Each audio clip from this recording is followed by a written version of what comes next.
Hello everyone, my name is Jason Sally and I am a journalist, and today I am heading to Piketon, Ohio to visit the Portsmouth gaseous diffusion plant, also known by locals as the A plant. Today I'm going to be meeting with one of the original whistleblowers who has graciously decided to give me a tour of the facility, so to speak, along the roads that are still open to the public, to get a first-hand look at the plant and the tens and tens of thousands of depleted uranium cylinders that are just out in the open to the elements and whatnot. This facility has a long history of radioactive contamination.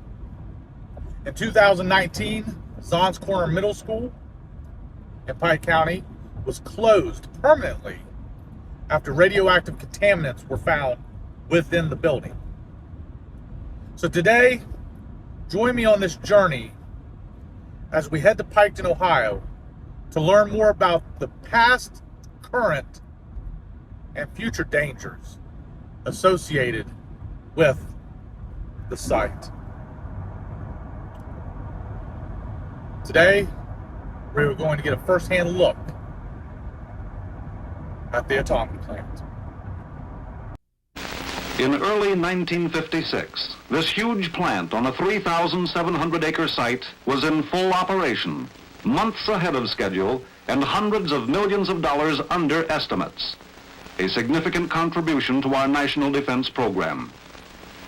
Few construction projects in history were of this unusual magnitude or so taxed the ingenuity of engineers and contractors.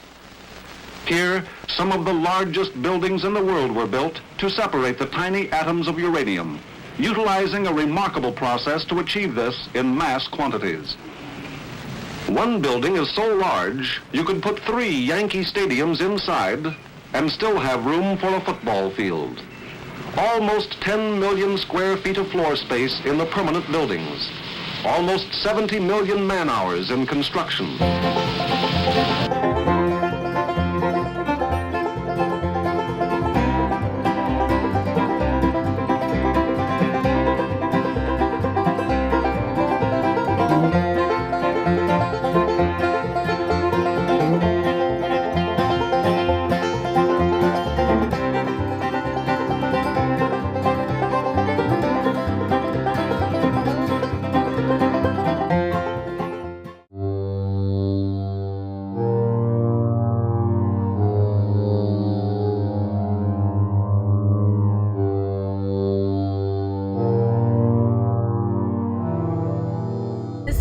slurry wall that they built to stop the contamination, but it's not working. It's going under the slurry wall. But that's what they call this slurry wall. And when did they put that in? The time they was building the plant? Get rid of this Jeep. He got back around, I saw him. Yeah, I seen him coming back.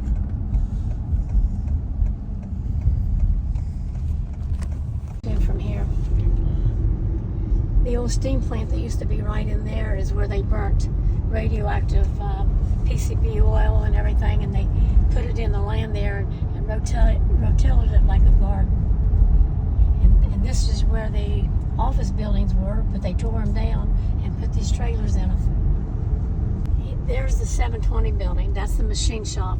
They did everything in there, and it was open to the atmosphere. Had motors, paint shop, you name it. They worked on it in that building right there, and it came up to be one of the contaminated buildings on site. And see where the round thing is there? Yeah. That's the X705 building. Okay. And that's where they did the experiments with the plutonium. And over here, where you see all these whale things, that's supposed to be, I believe it was plutonium that they were finding coming off site. And this is the X333 building over here. Okay. And there's the guards. Just down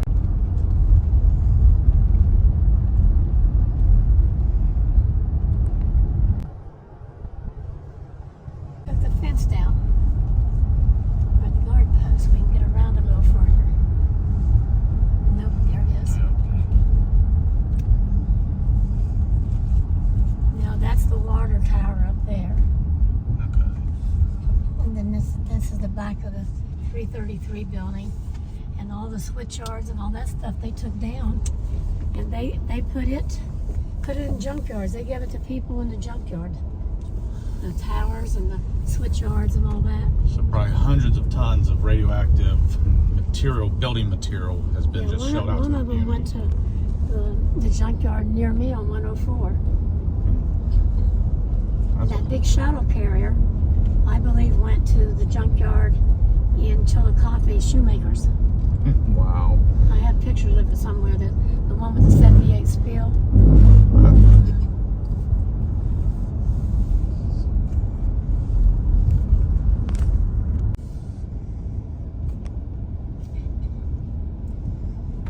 Okay, these are.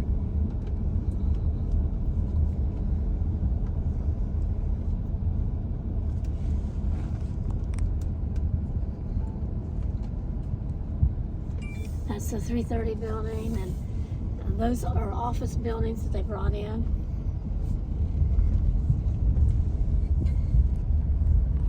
They brought all these office buildings in and tore down the other office buildings because they were contaminated. The women that worked in the offices were getting breast cancer. Wow. And the 326 building is that building they tore down beside the 330 building. Okay. It's supposed to be all gone now. There's that work there, and their exposures. They were so contaminated they had to send them down to Oak Ridge, Tennessee, to get their body counts down. Oh wow. And Mr. Salisbury that worked in there gave me a call, and he said, he said, of all the workers on plant site, I felt that I needed to call you and tell you about these because I feel like they should have kept monitoring us, and they didn't.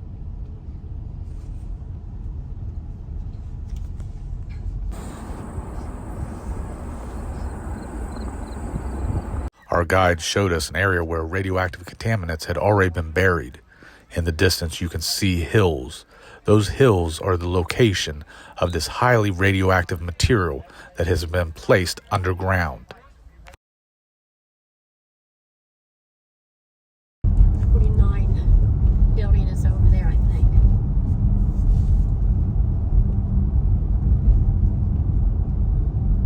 And they should have a guard shack so you can't get very far. It should be over in here.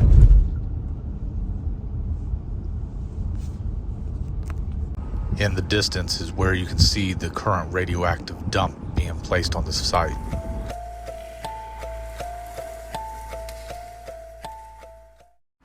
This is Zons Corner Middle School, where in 2019 radioactive contaminants were found inside the building. The students at the school were relocated, and the building was never to be opened again. Position of gaseous diffusion in the atomic energy program, let's look at the sequence of events that produce fissionable materials. First, the procurement of raw materials. From both foreign and domestic sources, the uranium ores are gathered and concentrated. Second, the preparation of feed materials. The concentrates are refined and processed for either of two production methods. One, as a uranium metal in rods and slugs for transmutation into plutonium in the reactors at Hanford or Savannah River. Two, as a gas, uranium hexafluoride, UF6, from which fissionable uranium-235 is separated by the gaseous diffusion process not only at Portsmouth, but at Oak Ridge and Paducah as well. The third step concerns utilization of fissionable materials for armaments of war or for purposes of peace in science, agriculture, industry, and medicine. Gaseous diffusion through porous barriers is the most efficient method for separating the lighter U-235 isotope from the U-238 isotope of uranium. The actual separation is accomplished by means of a barrier which contains billions of holes, each smaller than 2/millionths of an inch. The U-235 molecules in the gas, being lighter, move faster and pass through the barrier more quickly. The enriched portion of the gas is then sent successively through other barriers for further concentration. Since uranium contains only 1 part of U-235 to 140 parts of U-238, Several thousand such barriers or stages are passed before the required degree of enrichment is achieved. At each stage, the residual gas, depleted in U-235, is also withdrawn and recycled through successively lower stages of barrier. One of the scariest sights at the atomic plant are these depleted uranium cylinders that are sitting there leaking, rusting, filling the atmosphere with potentially dangerous radioactive contaminants. DOE employees can be seen walking into the local grocery store wearing their uniforms, potentially covered in radioactive materials from the plant. What dangers lurk for the general public? Today I got a first-hand view of the atomic plant, where both past, present, and future dangers exist and are very real. What you're about to see is an image taken from Little Beaver Creek, very close to the atomic plant. The creek has been sampled and radioactive material has been found, including plutonium and neptunium, two very dangerous and highly radioactive elements. What you will see in this following picture is a pipe that comes from the atomic plant. And next to it, in the stream, you can see a bluish green plume emanating from this rusted pipe. The Department of Energy, along with the Nuclear Regulatory Commission and various contractors, all want the public to believe that things at the plant are safe. But that's not true. That is a lie.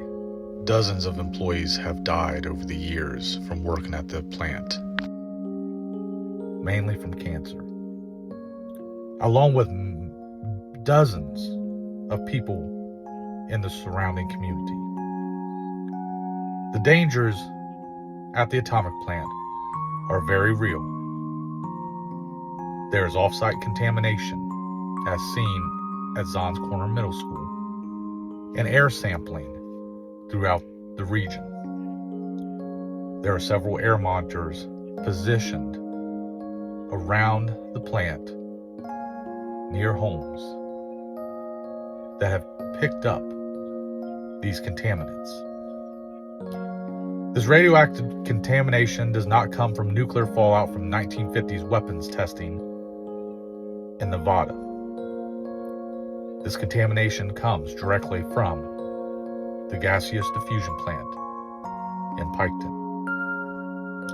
Time and time again, samples have shown that the threat to the public is very real, and they need to be addressed. But unfortunately, that's not the case. Worker safety is not a priority, evidenced by the countless number of whistleblowers who've come forward, who themselves are suffering horrific health problems. Now, looking into the future,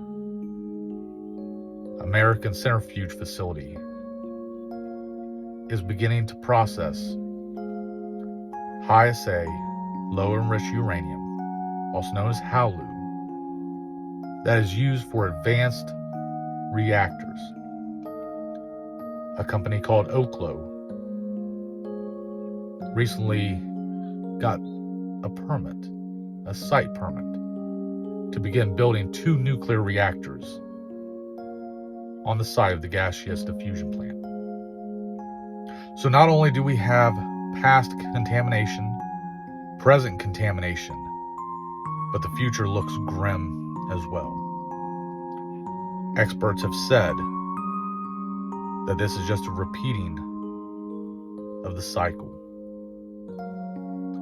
The community and general public need to be made aware of the dangers lurking in their backyard. Dangers emanating from the Piketon Atomic Plant. Thank you for joining me on this journey. Stay tuned, because there's a lot more to come.